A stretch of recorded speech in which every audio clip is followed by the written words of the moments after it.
Olha só, gente, a gente vai abordar agora um assunto importantíssimo, não diria só importante não, e que tem sido cada vez mais noticiado nos jornais e também nas redes sociais. Sabe o que eu tô falando, gente? O engasgo. Pois é, a gente vê, né? No balanço geral, várias vezes a gente vê que uma criança, um bebê muito, né, um recém-nascido engasgou. Esse aí é um desses casos, né, que a gente mostrou recentemente, que mostra aí um bebê de 15 dias que foi salvo por esse policial militar em Ipuiuna, aqui no sul de Minas.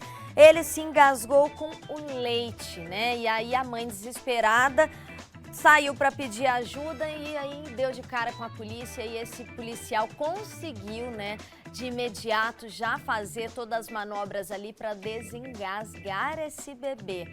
Eu já passei por isso, daqui a pouco vou contar minha experiência também, porque eu gosto de compartilhar e quando a gente compartilha a experiência, né, serve de alerta também, né? Então, a gente vai falar sobre engasgo e aí você sabe o que fazer para perceber quem está engasgado, né? Quem está engasgando, porque tem isso também. A gente tem que perceber alguns sinais, né? De que aquela pessoa se engasgou ali com a saliva, com ar ou com alguma coisa que estava comendo ou até com algum objeto, tá?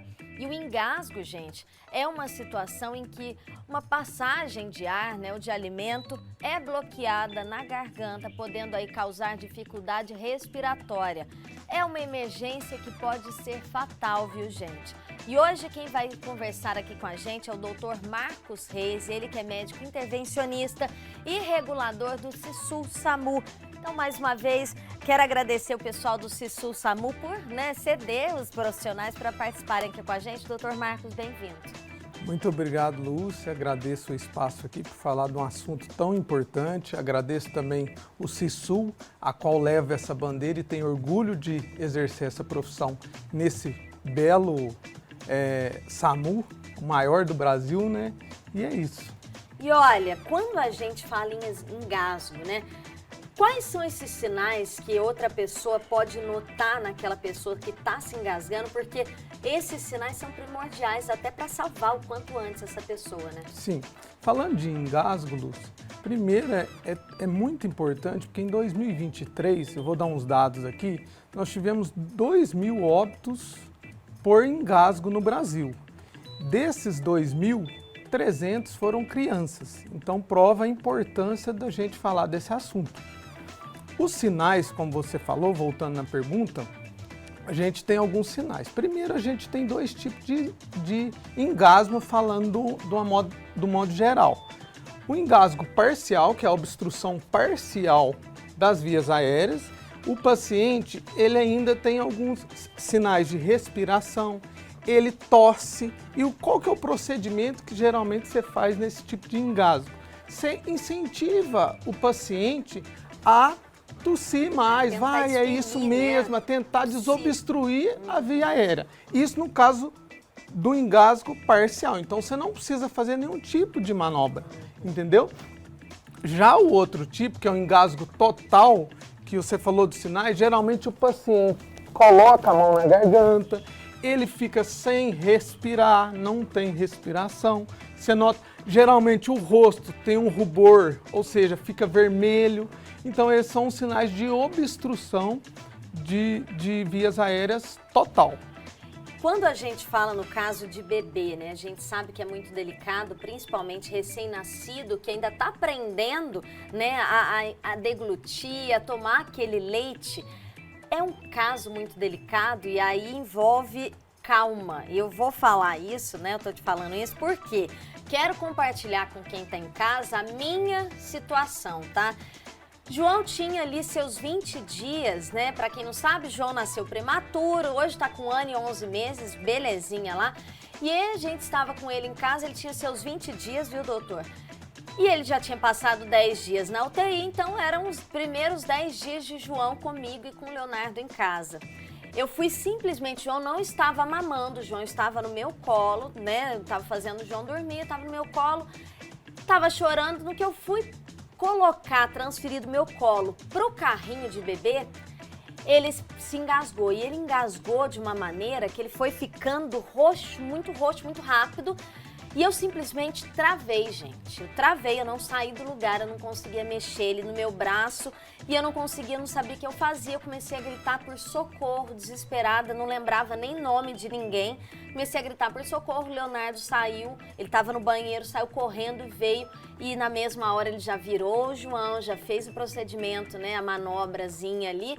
O João já desengasgou e eu fiquei ali uns 10 minutos sentada no corredor lá de casa, tentando entender o que tinha acontecido. Então, assim, eu acho que calma é um dos principais passos ali para quem vai passar ou passando por uma situação, mas a gente não sabe como reagir. Eu, doutor, fiquei totalmente, já sei fazer a manobra, sei fazer o procedimento, já tive ali um treinamento, mas eu não tive reação. E aí que tá, né? Acontece isso mesmo, né? Acontece, com certeza. Por isso que o médico regulador do CISU, ele tem que estar bem orientado para acalmar a mãe em casa e ainda ensinar o procedimento via telefone. Caso, né, nesse tempo em que a ambulância está indo até o local. Justamente, porque em caso de obstrução de vias aéreas por líquido, irá resolver. Já sólidos, que aí realmente já é a massagem que a gente fala que é golpes dorsais. Essa manobra, você pode fazer ela em pé, sentado ou ajoelhado mesmo. Você apoia a criança menor que 1 ano no antebraço, de barriga para baixo e dá golpes entre as escápulas, aqueles 2 ossinhos das costas dele. Sempre lembrando de não deixar o pescoço super estendido e super fletido. Sempre deixar em ângulo neutro.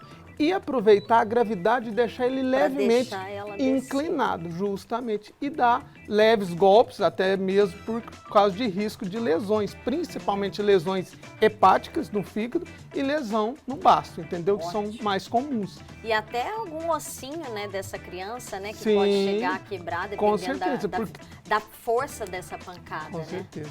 E aí eu quero convidar todo mundo que está em casa, convidar o Dr. Marcos também. A gente tem um material, inclusive, cedido pelo CISU SAMU, que mostra, né, justamente qual é esse procedimento que a gente tem que fazer com a criança em caso aí desse engasgo, tá? Vamos acompanhar comigo. Caso se depare com uma criança engasgada, primeiramente, fique calmo e peça por ajuda imediatamente. Ligue SAMU 192. Se a criança estiver chorando, tossindo, posicione-se ao lado da criança. Caso ela venha cair, você vai estar ali do lado para poder apoiá-la. Estimule ela a tossir. Se você perceber que essas tosses estão ficando silenciosas e que a criança está perdendo a força, imediatamente posicione-se atrás dela, iguale a altura, ajoelhe atrás da criança. Com a sua mão dominante, você vai colocar na boca do estômago e a outra mão você vai fazer uma pressão como se fosse um J, empurrando para cima. Esse movimento você vai fazer até com que a criança desengasgue. O SAMU estará a caminho. Quando o SAMU chegar, ele irá atender da melhor forma possível, encaminhando essa criança ao pronto atendimento e sempre levando o nosso lema, que é salvar vidas. Esse aí é um material interessante que está disponível, inclusive, nas redes sociais do CISU SAMU, que tem feito um trabalho muito legal de orientação, né, para mostrar todos os procedimentos aí que podem ajudar até a chegada do socorro, né? Isso é muito importante também, não tentar, de certa forma, em todos os casos, tentar resolver sozinho, porque pode trazer um agravo, né, doutor? Com certeza, pode mesmo. Inclusive, como eu falei, em obstrução parcial de vias aéreas, se você fazer manobra, você pode piorar um engasgo. Então, por isso que a gente tem que só incentivar a vítima a tossir mais até ela mesmo conseguir a desobstruir as vias aéreas. A gente falou, né, de crianças, mas adultos também, né? A gente tem visto aí com frequência, às vezes está comendo, está prestando atenção em outra coisa. Eu falo que o ato de mastigar, ninguém se atenta ao ato de mastigar, né? Uma vez eu perguntei para uma dentista quantas vezes a gente tinha que mastigar o alimento. Ela falou de 30 a 50 mastigadas para depois poder engolir. A gente põe a culpa na rotina, na correria, acaba jogando um lado, outro e engole.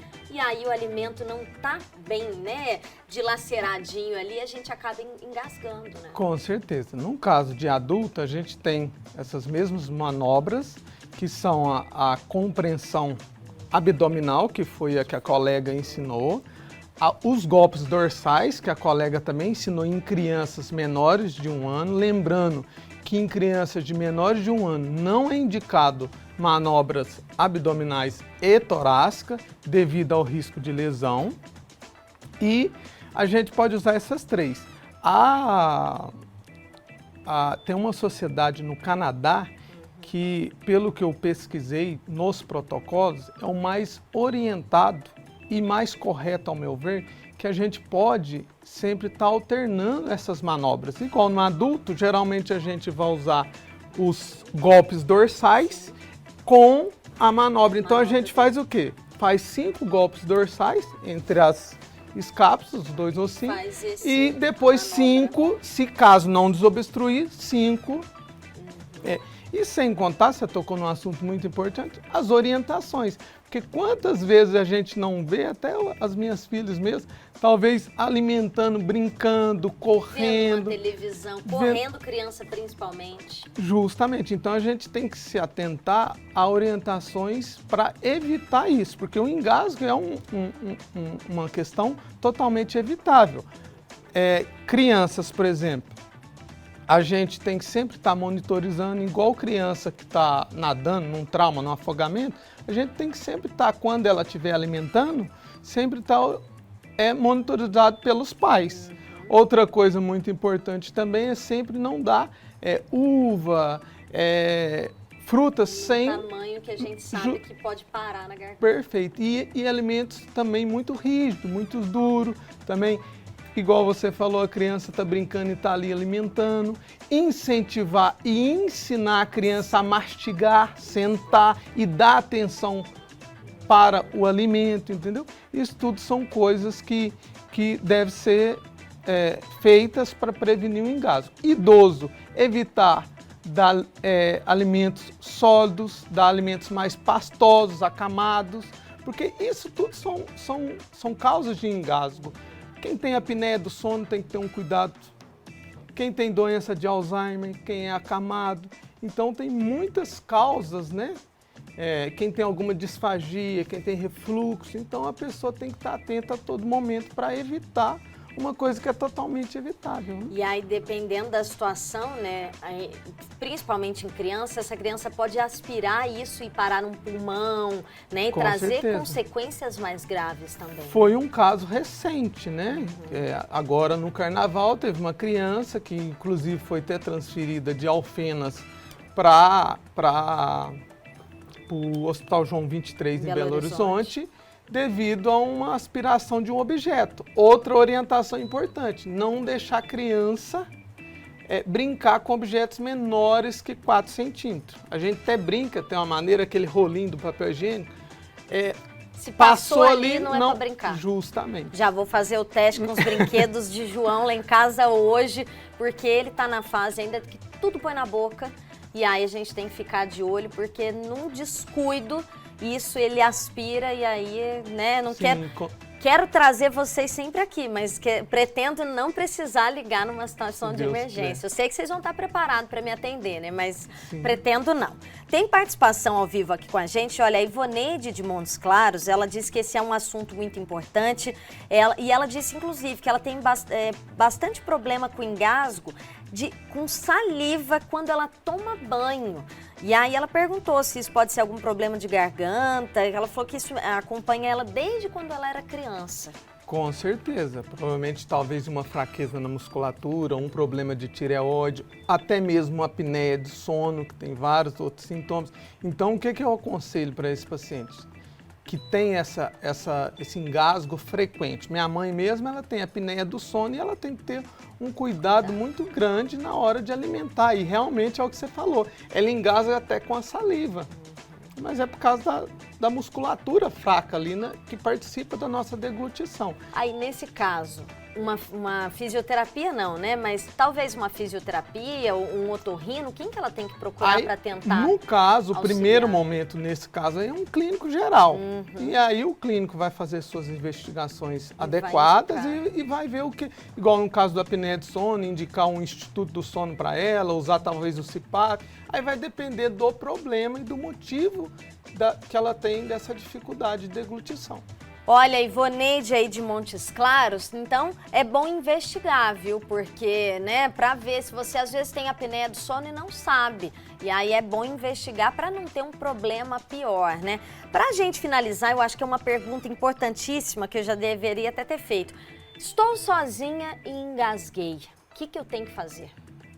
Sozinha Estou em algum lugar sozinha, estou na minha casa sozinha. Engasguei, não tem ninguém para me ajudar. O que eu faço? O primeiro ponto é manter a calma, não adianta apavorar. Desesperar, né? E o segundo, sem dúvida nenhuma, é ligar 192, porque o próprio médico regulador vai fazer algumas orientações, né, até a ambulância chegar. Se for parcial, né, se for uma questão parcial, uma obstrução de vias aéreas parciais, provavelmente na própria ligação com a orientação médica, tosse, incentiva aquela tosse dela, ela mesmo vai desobstruir, entendeu? Agora, se tiver sozinho e uma obstrução total, já é um caso mais complicado. Por isso que a gente tem que se ater às orientações da prevenção. Exatamente. Dr. Marcos Rey, médico intervencionista e regulador do SISU-SAMU, quero agradecer e parabenizar, viu? Porque eu falo que o trabalho do SISU-SAMU e de todos, falo que professores para mim e vocês que trabalham nessa frente aí, né, de emergência, são fundamentais. Então, parabéns pelo trabalho. Fica aqui um convite para uma próxima participação também. Muito obrigado ao espaço aqui, obrigado aos ouvintes e agradeço também o instituto que eu represento, que é o SISU-SAMU. Viu, gente? Olha, vai comer, tenha atenção, tá? Mastiga com calma, lembra, aprecia a comida, porque eu falo que o momento, eu sou taurina boa de garfo, e aí quando vou comer, gosto de comer com calma, apreciar minha comida, e aí evitar, né, esses casos de engasgo aí. Então a gente tem que ter atenção com as crianças, com os nossos idosos e com a gente adulto também, né? Não pode só prestar atenção nos dois pontos, não. A gente está no meio ali, é um tripézinho ali que vai funcionar muito bem, tá bom? Então, atento à prevenção e caso, né, em caso de emergência, ligar aí 192, 193 ou tentar buscar aí, né, ajuda em algum lugar na rua enquanto, né, tá nesse processo aí. Quem sabe alguém consiga ajudar também, é sempre importante. Ajuda sempre é válida, tá bom? Mas no mais, prevenção e tomar cuidado na hora de se alimentar, tá joia?